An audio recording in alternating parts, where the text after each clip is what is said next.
ஒரு கிராமத்தில் ஒரு ஏழை தம்பதிகள் இருந்தார். அந்த கணவன் மனைவி 2 பேரும் ஒருத்தர் மேலே ஒருத்தர் உயிராக அன்பாக இருந்துட்டு. ஆனால் வறுமை அவனுக்கு ரொம்ப இருந்தது. அதனால் அவன் ஏதோ கொஞ்சம் வயல் வேலை ஏதோ செஞ்சு ஏதோ கொஞ்சம் காசு கொண்டு வருவான். இருந்தாலும் அது சாப்பிட்றதுக்கு வேண்டியதாக இருக்காது, போகாது. இப்படி போய் ஏதாவது அந்த கிராம பக்கம் தானே எதான வயல்கள் எதான மரம் செடி இருந்தால் அந்த பழங்காய் ஏதானு பறிச்சுன்னு வருவான் போல். அது சாப்பிட்டுப்பா இப்படி சந்தோஷமாக இருந்துட்டு இருந்தா. ஒரு முறை அவன் ஒரு வயல் பக்கமாக போகிற சமயத்தில் பெருசாக இவ்வளோ பெரிய ஒரு தர்பூஷணி பழம் கிடச்சிது. ரொம்ப சந்தோஷம். இந்த 2-3-4 நாளைக்கு கூட வச்சுன்னு சாப்பிடலாம் போல இருக்குது. சாதாரண தர்பூஷணி பழத்தோட இது கச்சக்க பெருமனாக இருக்குதே, பெருசாக இருக்குதே அப்படின்னு தூக்க மாட்டாத முள்ள தூக்கின்னு வந்தான். வந்து வீட்டுக்குள்ளே அந்த குடிசை வீட்டில் இறக்கினான். இந்த பாரி இவ்வளோ பெரிய தர்பூஷணி பழம், இந்த 4 நாளைக்கு நம்ம சாப்பாட்டுக்கு கவலையே இல்லை, இப்படியே சாப்பிட்டுக்கலாம் இல்லை, கத்தியை கொண்டா வெட்டலாம் அப்படின்னு சொன்னான். உடனே அவன் மனைவி சொன்னான், வேண்டாங்க, சாதாரண தர்பூஷணி பழமே நல்லா பசி அடங்கும், இது 4 நாளைக்கு கூட வரும், 1 வாரம் கூட வரும், அவ்வளோ பெரிய பழமாக தான் இருக்குது. ஆனால் இந்த இவ்வளோ பெரிய பழத்தை நாம் சாப்பிட்றத விட 4 நாளாக ஒரே பழமாக சாப்பிட்டு இருக்க முடியுமா என்ன? அப்படி சாப்பிட்றத விட இந்த பெரிய பழத்தை நாங்கள் விற்றுட்டு காசு கொடுப்பா, அந்த காசில் நம்ம ப்ரெட்டு தோசை இது மாதிரி இதான பலகாரங்களாக 4-5 நாளைக்கு வாங்கி சாப்பிட்டுக்கலாங்க அப்படின்னு ஒரு ஐடியா சொன்னேன். இவ்வளோ பெரிய பழத்தை யார் வாங்குவா, இது நிறைய வேலை போகும் போல் இருக்கே அப்படின்னு சொன்னான். 500 ரூபாயாவது ஆகும் போல் இந்த பழம் அப்படின்னு. நம்ம பெரிய பணக்காரர்கிட்ட போய் அந்த பழத்தை விற்று வரலாம் அப்படின்னு சொன்னான். ஒரு பெரிய பணக்காரர்கிட்ட போய் இந்த பழத்தை வாங்கிக்கிறீங்களா அப்படின்னு கேட்டேன். அந்த பழத்தை வாங்கிக்கிறேன் அப்படின்னு அந்த பழத்தை வாங்கிட்டா. ஒரு பழம் தான் இருந்தது அந்த வயலில் கேட்டேன். இல்லை, இன்னொரு பெரிய பழம் இருக்குது, எனக்கு ஒரு பழத்தையே தூக்கின்னு வர முடியல, அதனால் ஒரு பெரிய பழமே எங்கள் 2 பேருக்கும் சாப்பாடுக்கு போகிறோன்னு தூக்கின்னு வந்துட்டேன், இன்னொரு பழம் இருக்குது, அந்த பெரிய பழத்தை கொண்டு வந்து என்கிட்ட கொடு, அப்புறம் நான் உனக்கு காசு தரேன். அந்த பெரிய பழத்தை கொண்டு வந்து என்கிட்ட கொடுத்துட்டு என் வீட்டில் நீ எதை தர்றியோ அதை நான் உனக்கே கொடுத்துறேன். ஆனால் ஒன்று, அந்த பெரிய பழத்தை நீ எடுத்துன்னு வராமல் இருந்தியோ உன் வீட்டுக்கு வந்து நான் முதல்ல எது தோட்டனோ அது எனக்கு சொந்தம் அப்படின்னு ஒரு ஒப்பந்தம் பண்ணிட்டேன். சரிங்க, நான் கொண்டு வந்து தரேன் அப்படின்னு சொன்னேன். வீட்டுக்கு வந்து மனைவிக்கிட்ட சொன்னான். மனைவி சொன்னால், உங்களுக்கு நிஜமாக அந்த 2வது பழத்தை எடுத்துகிட்டு வர முடியுமா, அது எங்கே இருக்குது கேட்டா.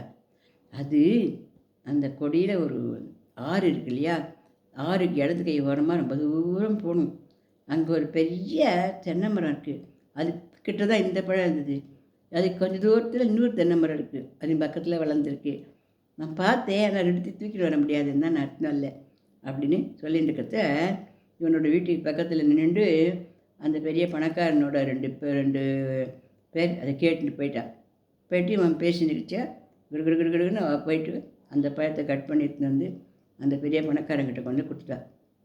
நீங்கள் பண்ணி சீக்கிரம் போங்கோ, சீக்கிரம் போய் அந்த பழத்தை கொண்டு வந்து கொடுங்கோ, இல்லைன்னாக்கா அவன் நம்ம வீட்டில் வந்து எதை தொட்டாலும் அவனுக்கு கொடுக்கணும்னு அவன் கண்டிஷன் போட்டிருக்கான், அவன் இதில் ஏதோ ஒரு சூது பண்ணியிருக்கான், அவனோட எண்ணம் என் மேலே தான் இருக்கும், என்னை வந்து தொட்டானா என்ன ஆச்சுன்னு போயிட்டான்னா என்ன பண்ணுறது, நீங்கள் சீக்கிரம் ஓடிப்போங்க, சீக்கிரம் கொண்டு வந்து கொடுத்துருங்க அந்த பழத்தை சொன்னேன்.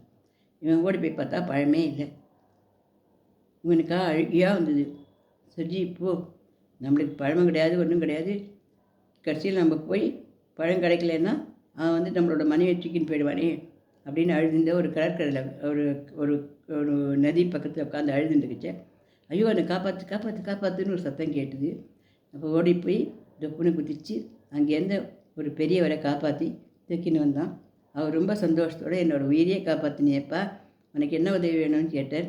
எனக்கு யார் உதவி செஞ்சும் ஒன்றும் பண்ண முடியாது, நான் இந்த மாதிரி ஒரு ஒப்பந்தம் பண்ணிட்டேன், என் வீட்டில் வந்து முதல்ல எதை தொடுறானோ அந்த பணக்காரன் அவனுக்கு அதை கொடுத்துணுன்ட்டு என் மனைவி தான் குறி வச்சு சொல்லியிருக்கான், என் மனைவி துட்டம் தூக்கின்னு போட போகிறான், இந்த கஷ்டத்தை நான் எப்படி போய் நான் நீக்கிக்க போகிறேன் அப்படின்னு கேட்டேன். நீ கவலைப்படாத, நீ என்ன பண்ண, ஒரு ஓட்டையான ஒரு இது ஓட்டையான ஒரு ஏணி எடுத்துன்னு வா. அது என்ன பண்ணணும், 3 4 ஸ்டெப்பு ஏறினவுடனே கொஞ்சம் வழுக்கிற மாதிரி இருக்கணும். சரியா? அந்த மாதிரி ஒரு ஏணி ஏற்பாடு பண்ணு. அக்கம் பக்கத்து வீட்டு மனுஷாலாம் கூட்டின்னு வந்து உன்னோட வீட்டை வச்சுக்கோ. உன் மனைவியை ஒரு பெரண்டு மேலே ஏறி படுத்துக்க சொல்லு. சரியா? அந்த பணக்காரன் வந்த உடனே அவன் என்ன பண்ணுவான், உன்னோட மனைவியை ஏங்க இங்கே வாங்க அப்படின்னு கூப்பிட சொல்லு. நீ சொல்லு, எனக்கு வேலை இருக்குமா அப்படின்னு. உடனே அந்த பணக்காரன் ஆசையோட, நான் முதல்ல தொடுறது எனக்கு தானே அப்படின்னு சொல்லிட்டு அந்த ஏணி மேலே ஏறி உன்னோட மனைவியை தொடுறதுக்கு போவான். ஆனால் அத்தனை பேரும் என்ன பண்ணுவா, அவன் ஏணி மேலே ஏறின உடனே வழிக்கிற மாதிரி ஆகிடும். நீ போட்ட ஓட்டை ஏணியாக இருக்கிறதுனால அதை கெட்டியாக பிடிச்சிட்டு விடுவான். உடனே நான் முதல்ல தொட்டது தான் எனக்கு அப்படின்னு சொல்லியிருக்கான். நீ இந்த ஓட்டை ஏணி தான் தொட்டை தான் உனக்கு அப்படின்னு சொல்லி கொடுத்துட்டு தப்பிச்சிக்கலாம். ஏன் நீ கவலைப்பட அப்படின்னு சொல்லுவான். அதே போலவே இவன் என்ன பண்ணுவான், ஒரு ஓட்டை ஏணியை போட்டு பக்கத்தில் ஜனங்களெல்லாம் கூட்டி வச்சுருப்பான்.